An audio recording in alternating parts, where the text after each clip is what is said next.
নমস্কার বন্ধুরা, আশা করি তোমরা সকলেই খুব ভালো আছো। সি-টেট বা সেন্ট্রাল টেট ২০২৬ এর পরীক্ষা আছে ফেব্রুয়ারি ২০২৬ এ। আসলে এর যে সিডিপি বা চাইল্ড ডেভেলপমেন্ট অ্যান্ড পেডাগজি সংক্রান্ত যে অংশ রয়েছে, তার পার্ট এ তে যে টপিকস গুলো রয়েছে তার মধ্যে আজ আমরা আলোচনা করব stages of cognitive development of জিন পিয়াজে বা জিন পিয়াজে বা জ্যা পিয়াজের প্রজ্ঞামূলক বিকাশের স্তরগুলো সম্পর্কে। আমরা আগের ক্লাসে অলরেডি দুটো স্তর নিয়ে আলোচনা করে ফেলেছি। সেন্সরি মোটর স্টেজ বা সংবেদন সঞ্চালনমূলক স্তর, যেটা হচ্ছে জন্ম থেকে ২ বছর পর্যন্ত বিস্তৃত, এবং প্রাক সক্রিয়তা স্তর বা প্রি অপারেশনাল স্টেজ, যেটা ২ বছর থেকে ৭ বছর পর্যন্ত বিস্তৃত। আজ আমরা এর পরের যে দুটো স্তর, ৩ নম্বর স্তর হচ্ছে মূর্ত সক্রিয়তা স্তর বা কংক্রিট অপারেশনাল স্টেজ, যেটা হচ্ছে ৭ থেকে ১১ বছর বয়স পর্যন্ত বিস্তৃত, এবং যৌক্তিক সক্রিয়তা স্তর বা ফর্মাল অপারেশনাল স্টেজ, যেটা ১১ থেকে ১৮ বছর বয়স পর্যন্ত বিস্তৃত। সেই দুটো স্তর নিয়ে ডিটেইলসে আলোচনা করব। আমরা যেহেতু বাংলায় আলোচনা করছি, তাই এটা ওয়েস্ট বেঙ্গলের ক্ষেত্রে primary TET, upper primary TET, এছাড়াও আসাম টেট, ত্রিপুরা টেট, প্রত্যেকটা টেট পরীক্ষারই কিন্তু গুরুত্বপূর্ণ একটা আলোচনা। আমি Nibedita di and welcome to Nibedita Das education. তোমাদের সকলকে এই প্ল্যাটফর্মে স্বাগত। তাহলে চলো মূল আলোচনায় আসা যাক।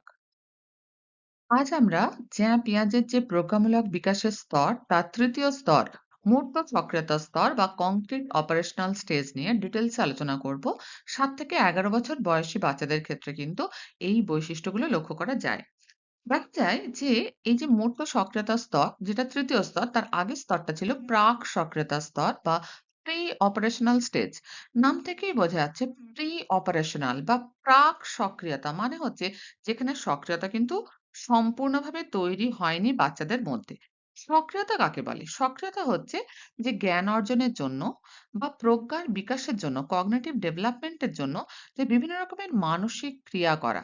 যেমন দুটো বস্তুর মধ্যে তুলনা করা, দুটো বস্তুর মধ্যে কি, কি মিল আছে বা সাদৃশ্য আছে সেগুলোকে খুঁজে বার করা, দুটো বস্তুর মধ্যে কি, কি পার্থক্য রয়েছে সেটাকে বার করা, কোনো বিষয়কে পরিমাপ করা, কোনো জিনিসকে সরিয়ে নেওয়া প্রয়োজনে বা প্রয়োজনে কোনো বিষয়কে বা বস্তুকে যুক্ত করা। তাহলে এই যে মানসিক কাজগুলো, এটাকেই বলা হচ্ছে কি আমার সক্রিয়তা।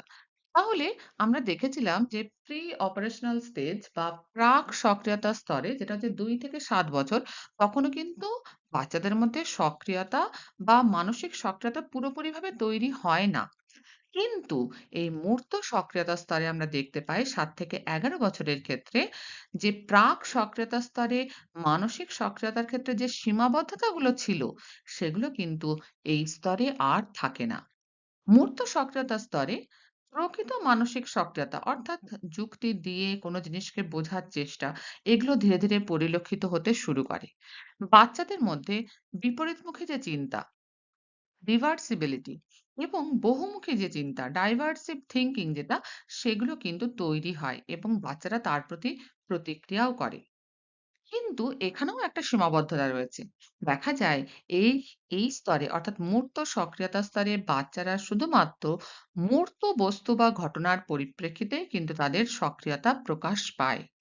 বিমূর্ত চিন্তা বা ঘটনার পরিপ্রেক্ষিতে তারা কিন্তু মানসিক সক্রিয় হতে পারে না। একটা উদাহরণ দিয়ে ব্যাপারটা বলা যেতে পারে যে যদি ৭ থেকে ১১ বছর বয়সী শিশুদের ৩ টে কাঠের টুকরো তাদের হাতে দেওয়া হলো। হাতে দেওয়া হলো মানে সেগুলো কি মূর্ত বস্তু, মানে তারা চোখে দেখতে পাচ্ছে, হাত দিয়ে স্পর্শ করতে পারছে। এর মধ্যে ৩ টে যে কাঠের টুকরো নাম দেওয়া হলো ক, খ, গ। দেখা গেল কটা সবচেয়ে বড়, খটা কয়ের থেকে একটু ছোট, গটা আরো ছোট। এই ৩ টে যে কাঠের টুকরো তাদের হাতে দিয়ে যদি প্রশ্ন করা হয় যে ক আর খ এর মধ্যে কোনটা বড়? তাহলে তারা বলবে ক বড়। আবার খ আর গ এর মধ্যে কোনটা বড়? তারা বলবে খ বড়। এবারে যদি প্রশ্ন করা হয়, তাহলে দেখা গেল ক খ এর থেকে বড় আর খ গ এর থেকে বড়। তাহলে ক আর গ এর মধ্যে কোনটা বড়? তারা কিন্তু যেহেতু দেখতে পাচ্ছে মূর্ত বস্তু, তাই তারা আরাম করে বলতে পারবে যে ক গ এর থেকে বড়। কিন্তু হয়তো দেখা যাচ্ছে যে আমরা ৩ টে নাম দিলাম রাম, শ্যাম, যদু। তারা কেউই কিন্তু বাচ্চাদের সামনে উপস্থিত নেই। কিন্তু তাহলে বাচ্চাদের সামনে উপস্থিত নেই মানে তারা হচ্ছে বিমূর্ত বস্তু। তারা মূর্ত নয়, তাদেরকে বাচ্চারা চোখে দেখতে পাচ্ছে না, ইন্দ্রিয় দিয়ে তারা অনুভব করতে পারছে না। এবং তাদের বলা হলো একটা ৭ বছরের বাচ্চাকে যে রাম শ্যামের থেকে বড় আর শ্যাম যদুর থেকে বড়। কে সবচেয়ে বড়? যেহেতু তারা দেখতে পাচ্ছে না রাম, শ্যাম বা যদুকে, অর্থাৎ রাম, শ্যাম বা যদু তাদের কাছে বিমূর্ত বস্তু, তাই এক্ষেত্রে দেখা যাবে একটা ৭ বছরের বাচ্চা কিন্তু উত্তর দিতে পারবে না। তাহলে এখান থেকেই আমরা এই সীমাবদ্ধতার দিকে যেতে পারি যে দেখা যায় যে কংক্রিট অপারেশনাল স্টেজ বা মূর্ত সক্রিয়তা স্তরে বাচ্চারা মূর্ত বস্তুর প্রতি কিন্তু মানসিক সক্রিয় হয়। কিন্তু বিমূর্ত বস্তুর প্রতি তারা মানসিকভাবে সক্রিয় হতে পারে না। এরপর আমরা আসি এই স্তরের বৈশিষ্ট্যগুলো প্রসঙ্গে। প্রথমেই আসছে কংক্রিট অপারেশনাল স্টেজ ৭ থেকে ১১ বছর, যেটাকে বলা হচ্ছে মূর্ত সক্রিয়তা স্তর। তার প্রথম বৈশিষ্ট্য হচ্ছে সংরক্ষণ বা কনজারভেশন। ব্যাপারটা কি? কোনো বস্তুর বাহ্যিক হয়তো কোনো পরিবর্তন হলো, তা হলেও মূল বস্তুটার যে কোনো পরিবর্তন হয় না, এই বোধ এই স্তরের বাচ্চাদের মধ্যে কিন্তু তৈরি হয়। একটা ৭ বছরের বাচ্চার মধ্যে কিন্তু এই বোধটা ধীরে, ধীরে তৈরি হতে থাকে। যেমন উদাহরণ দিয়ে বলা যেতে পারে যে দুটো একই রকম পাত্রে একই পরিমাণ জল রাখা হয়েছে। এবারে এক পাত্রের জলকে অন্য আরেকটা পাত্র নেওয়া হয়েছে, সেটা হচ্ছে একটু সরু এবং একটু লম্বা। সেখানে ঢালা হলো একটা পাত্রের জলকে। তাহলে স্বাভাবিকভাবেই সেখানে দেখা যাবে জলের উচ্চতা কি হবে? একটু বেশি হবে। এবার যদি একটা ৭ বছরের শিশুকে প্রশ্ন করা হয় যে ১ম পাত্র আর ২য় পাত্র থেকে ৩য় পাত্রতে জলটা ঢালা হয়েছে, তাহলে ১ম পাত্র আর ৩য় পাত্র এই দুটোকে দেখিয়ে প্রশ্ন করা হলো যে কোন পাত্রে জলের পরিমাণ বেশি? তাহলে সেই ৭ বছরের শিশু কিন্তু উত্তর দিতে পারবে যে দুটো পাত্রে সমান পরিমাণ জল আছে। এবং সে এটাও বলতে পারবে যে ৩য় পাত্রটা সরু আর লম্বা, তাই সেখানে জলের উচ্চতাটা বেশি দেখাচ্ছে। অর্থাৎ এই যে দুটো পাত্রে সমপরিমাণ জল রয়েছে, এই যে ধারণাটা, সেটা কিন্তু বাচ্চাদের মধ্যে তৈরি হচ্ছে এবং সেটা সংরক্ষিত হচ্ছে। এটাকেই বলা হচ্ছে ধারণার সংরক্ষণ বা কনজারভেশন। যেমন এই যে ৭ বছরের বালক বা বালিকা, সে ৩য় পাত্রের জল ২য় পাত্রে যদি পুনরায় ঢালে, তাহলে সে বিপরীতমুখী প্রক্রিয়া করছে। রিভার্সিবল একটা প্রসেস সে করছে এবং সে দেখছে যে আগে যা জল ছিল তাই আছে। তাহলে সে তার ধারণাকে যুক্তিগ্রাহ্য করে তুলছে এবং তার কথাকে সত্য প্রমাণ করছে যে দুটো পাত্রেই কিন্তু সমপরিমাণ জল আছে। এটা জ্যা পিয়াজে তার মত অনুসারে তিনি বলেছিলেন যে শিশুরা এই সংরক্ষণ বা কনজারভেশন এর জন্য ৩ রকমের যুক্তি ব্যবহার করে। তাহলে এই যে উদাহরণটা দেওয়া হলো যে ৩য় পাত্রের জল পুনরায় ২য় পাত্রে ঢেলে সে দেখালো যে যা আগে জল ছিল এখনো তাই জল রয়েছে। এই যুক্তিটাকে বলা হয় বিপরীতমুখিতার যুক্তি বা লজিক অফ রিভার্সিবিলিটি। তৃতীয় যুক্তি হচ্ছে সমতা ও অভেদের যুক্তি, logic of equality and identity. এখানে দেখা যাচ্ছে যে এই যে পরীক্ষাটা করা হলো, এখানে বাচ্চারা বুঝতে পারছে যে এক্সট্রা কি কোনো জল ঢালা হয়েছে? হয়নি, তারা দেখেছে। বা কোনো জল কি ফেলে দেওয়া হয়েছে? তাও হয়নি, সেটাও তারা দেখেছে। তাহলে নিশ্চয়ই জলের পরিমাণ সমান আছে। এইভাবেও তারা যুক্তিটাকে প্রতিষ্ঠিত করতে পারে এবং করে। ৩ নম্বর যুক্তি হচ্ছে কি পূরণের যুক্তি, যেটাকে বলা হচ্ছে লজিক অফ ফিলিং। এখানে বাচ্চারা বলে যে ৩য় জারটা তো সরু, তাই সেখানে সরু আর লম্বা, তাই সেখানে জলের উচ্চতাটা কিন্তু বেশি হয়েছে। তাহলে দেখা যাচ্ছে যে এই স্তরে বাচ্চারা কিন্তু সিঙ্গল অ্যাসপেক্ট বা একটা দিক বা দৃষ্টিভঙ্গি থেকে কোনো বিষয়কে বিচার করে না। তাদের মধ্যে এই স্তরে অর্থাৎ মূর্ত সক্রিয়তা স্তর বা কংক্রিট অপারেশনাল স্টেজ ৭ থেকে ১১ বছর, এই স্তরে দেখা যায় বাচ্চাদের মধ্যে বহুমুখী দৃষ্টিভঙ্গি বা মাল্টিপল অ্যাসপেক্ট এটা তৈরি হয় এবং তাদের যে ফোকাস সেটা শিফট হয় সিঙ্গল অ্যাসপেক্ট বা একক দৃষ্টিভঙ্গি থেকে মাল্টিপল অ্যাসপেক্ট বা বহুমুখী দৃষ্টিভঙ্গির দিকে। এবং তাদের মধ্যে একটা কম্প্রিহেন্সিভ আন্ডারস্ট্যান্ডিং বা সামগ্রিক উপলব্ধি, যেটাকে আমরা বলতে পারি, বা ডিসেন্ট্রেশন, সেটা গড়ে ওঠে। এই যে কম্প্রিহেন্সিভ আন্ডারস্ট্যান্ডিং বা হলিস্টিক আন্ডারস্ট্যান্ডিং, সামগ্রিক যে একটা দৃষ্টিভঙ্গি, ব্যাপক, গভীর বা সামগ্রিক দৃষ্টিভঙ্গি, এর মাধ্যমে কোনো বিষয় সম্পর্কে তারা সবকিছু অন্তর্ভুক্ত করে বিচার বিশ্লেষণ করে একটা পরিষ্কার পুঙ্খানুপুঙ্খ এবং বিস্তারিত চিন্তাভাবনার মাধ্যমে কিন্তু সিদ্ধান্তে পৌঁছয়। তাহলে এটাকেই বলা হচ্ছে সংরক্ষণ বা কনজারভেশন, যেটা মূর্ত সক্রিয়তা স্তর বা কংক্রিট অপারেশনাল স্টেজের একটা বৈশিষ্ট্য। এই স্তরের দ্বিতীয় বৈশিষ্ট্য হচ্ছে ক্রমপর্যায় বা সেরিয়েশন। এই ব্যাপারটা কি? ক্রমপর্যায় বা ক্রমনির্ণয়। ক্রমপর্যায় কথাটার মানে থেকেই আমরা বুঝতে পারছি যে আকার ক্রমাগত বড় হবে। ক্রমপর্যায় মানে কি? ছোট থেকে বড় সাজানো বা বড় থেকে ছোট সাজানো। তাই তো? তাহলে আকার বড় বা ছোট এর প্রেক্ষিতে ছোট থেকে বড় বা বড় থেকে ছোট সাজানো। এটাও কিন্তু মূর্ত বস্তুর পরিপ্রেক্ষিতে বাচ্চার কাছে যে বস্তুগুলো রয়েছে সেই বস্তুগুলো তারা দেখে, শুনে, বুঝে সেগুলোকে ছোট থেকে বড় বা বড় থেকে ছোট সাজাতে পারে। তো বিমূর্ত বস্তু, চিন্তা বা ধারণার প্রেক্ষিতে কিন্তু তারা এই সময় এই ক্রম পর্যায় বা ক্রম নির্ণয় করতে সক্ষম হয় না। তাহলে এটা করতে পারে শুধুমাত্র মূর্ত বস্তুর পরিপ্রেক্ষিতে। এরপর তৃতীয় বৈশিষ্ট্য হচ্ছে শ্রেণীকরণ বা ক্লাসিফিকেশন। অনেক বস্তুর মধ্যে কোনো সাধারণ বৈশিষ্ট্য, গুণাবলী বা সাদৃশ্যের ভিত্তিতে তাদেরকে যে একত্রীকরণ করা। যেমন দেখা গেল যে সবুজ রঙের বলগুলোকে একদিকে করো। তাহলে কি হচ্ছে? একটা বৈশিষ্ট্য কি? যে রংটা হচ্ছে সবুজ। সেই যার যে সমস্ত বলগুলোর রং সবুজ সেগুলোকে তারা একত্রীকরণ করছে। তাহলে এটাকে বলা হচ্ছে শ্রেণীকরণ বা ক্লাসিফিকেশন। এখানে পিয়াজে একটা বিখ্যাত পরীক্ষা করেছিলেন। তিনি পরীক্ষা করেছিলেন যে শিশুদের ২০ টা কাঠের টুকরো তিনি দেখিয়েছিলেন। এবারে এই যে ২০ টা কাঠের টুকরো তার মধ্যে ১৬ টার রং করেছিলেন সবুজ এবং ৪ টা সাদা। এবং তিনি প্রশ্ন করেছিলেন। কি প্রশ্ন করেছিলেন? যে সবুজ টুকরো বেশি আছে নাকি কাঠের টুকরো বেশি আছে? তাহলে তিনি কিন্তু এটা বলেননি যে সবুজ টুকরো বেশি আছে না সাদা টুকরো বেশি আছে। তিনি বলেছেন সবুজ টুকরো বেশি আছে নাকি কাঠের টুকরো বেশি আছে। তাহলে প্রাক সক্রিয়তা স্তরের যে শিশুরা ছিল, প্রি অপারেশনাল স্টেজ ২ থেকে ৬ বছর, সেই শিশুরা উত্তর দিয়েছিল যে সবুজ টুকরো বেশি আছে। তারা কিন্তু কোয়েশ্চেনটার মানেটা বুঝতে পারেনি যে সবুজ টুকরো বেশি আছে না কাঠের টুকরো বেশি আছে। তারা দেখতে পাচ্ছে সবুজ আর সাদার মধ্যে সবুজ বেশি আছে।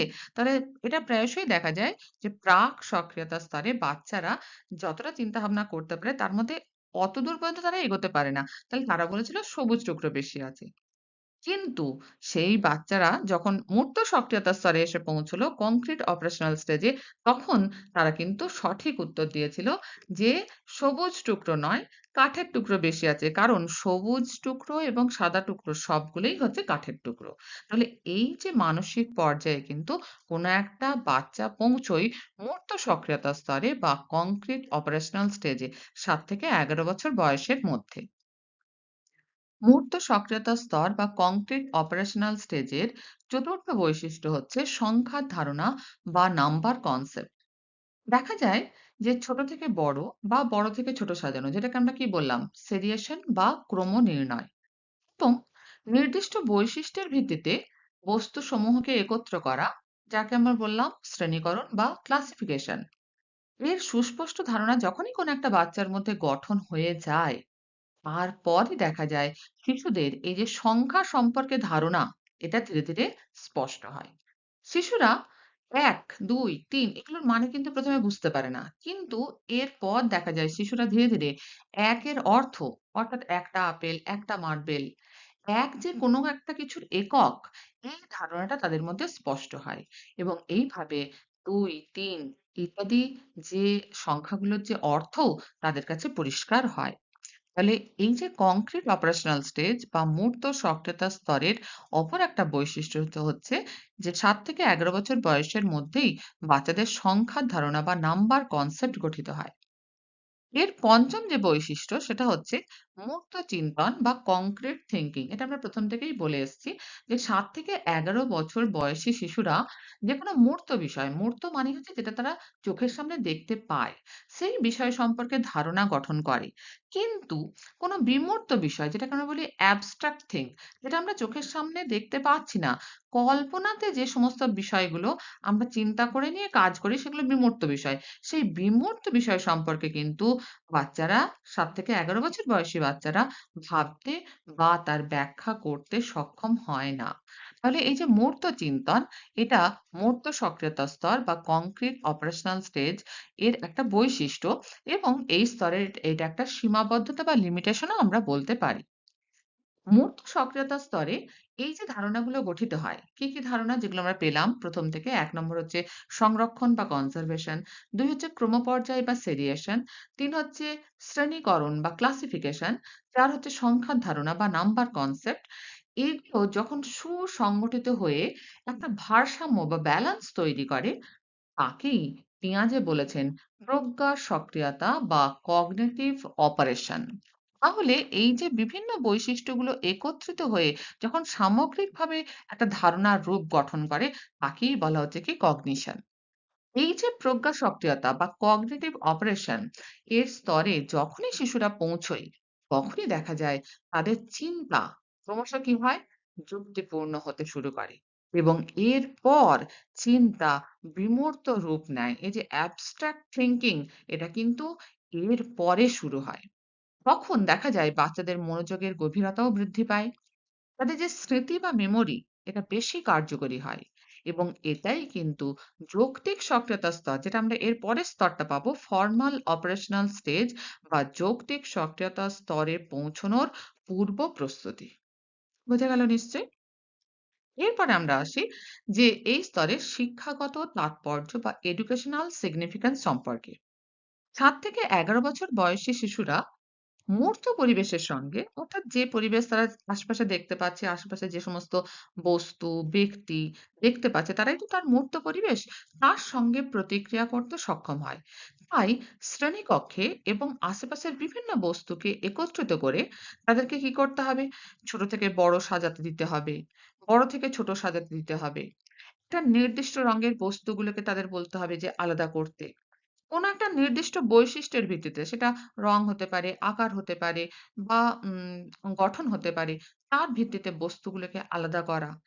এছাড়াও ছবির মাধ্যমে সংখ্যা গুণে, গুণে লেখা, এই কাজগুলো কিন্তু এই যে মুক্ত সক্রিয়তা স্তরে বা কংক্রিট অপারেশনাল স্টেজে ৭ থেকে ১১ বছর বয়সী বাচ্চাদের এগুলো শ্রেণীকক্ষেও করানো যেতে পারে। বাড়িতে কিন্তু বাবা-মারাও করাতে পারেন। তাহলে এর মাধ্যমে কি হবে?